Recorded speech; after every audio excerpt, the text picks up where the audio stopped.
এই রবিবার তাহলে এভাবেই চিকেনটা বানিয়ে নিই।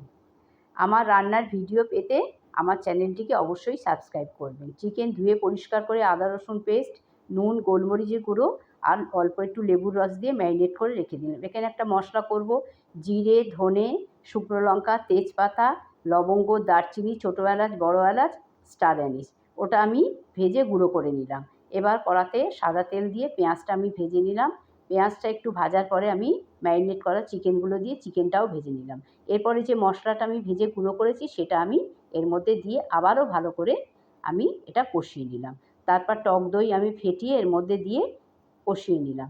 তারপর যে পেস্টটা বানিয়েছিলাম কাজু আমন্ডের দুধ দিয়ে সেটা আমি মিশিয়ে নিলাম।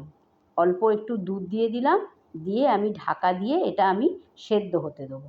সবশেষে ধনেপাতা কুচি দিয়ে দিলাম। রেডি আমার কাজু আমন্ড চিকেন।